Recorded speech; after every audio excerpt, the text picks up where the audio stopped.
If we don't change what we believe, we can change our behavior, but nothing will change. We change our beliefs, everything changes. And I am not here to tell you what to believe. I can take you through a process of uncovering what's holding you back, which is always a belief. To be fearful, you have to believe that something is scary or bad for you or could hurt you or destroy you. And yet we all know the hero's journey. How many of you have something that's happened in your life years ago that was so brutal that you would never want to go through it again? You never want anybody you care about to go through it. But looking back 5 years, 10 years ago, I see why the universe of God created that for me. I'm stronger, I care more, I'm smarter. Thank God it happened. So I offer you something to consider to start the day. What if life was always happening for you and never to you? What if that wasn't some phrase?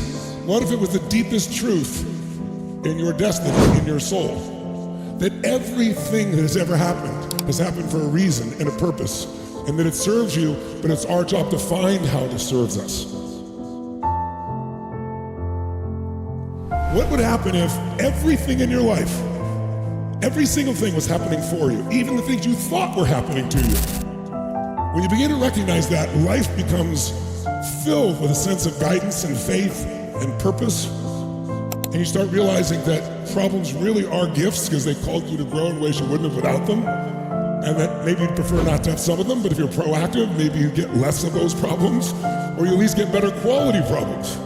Besides that, what makes somebody a leader? It's their ability to solve problems. They have a vision, they want to make things happen, but if you want to make things happen, something's going to get in your way or it's already been done. Leaders eat problems for breakfast. Everyone's going to have problems. The key is to get better quality problems and not have the same frickin' problem over and over again because you didn't learn, right? So today, we're going to deal with that like it's never been dealt with, not intellectually. We're going to deal with it in a way where we get these limiting beliefs out of your body. And you're going to pick them. I'm not going to tell you what they are. But before we do, to be creators, we have to know what controls our thoughts. And yes, our beliefs control our thoughts, but you have multiple beliefs you've been taught. So which ones you select, I want to show you how that happens so you can be the creator, not the manager. Because I want you to think about this. Well, the first thing that determines which one you pick is the state you're in. If you don't manage your state, it's going to be hurt. Your example as a leader and anything you're a part of is the state you bring. That's what makes people want to be with you. And so that's why living in a beautiful state is one of the most important decisions of your life, and one you'll have to remind yourself of, because we spend an hour on it one day. If you don't measure something, you can't manage it. If you don't manage things, you don't know what's going on. That's usually how you get bit, because if you measure something once a year, you're gonna have bad years. If you measure it once a month, you won't have bad years because you got 12 times to check in and make a correction. There are things outside of you that do influence you, invisible forces. That's not like, oh, I should then feel like I'm at the effect of things. Invisible forces means we know there's gravity, so we build muscle to push against it. Otherwise, you just be on the ground all day long. We know that there's radiation, so you put some sunscreen on, perhaps, on certain days. In other words, invisible forces, they're not something you can't influence, but you have to be aware of them. So I'm going to start this morning with a very important invisible force that most people, for some reason, don't seem to know. And that is a term called priming. Priming, jot it down. What is priming? It is a psychological principle. And it's such a simple one, but it's controlling most people's lives. See, most of us think when we think a thought, I thought that thought, I made up that thought. First of all, it's probably not even your thought.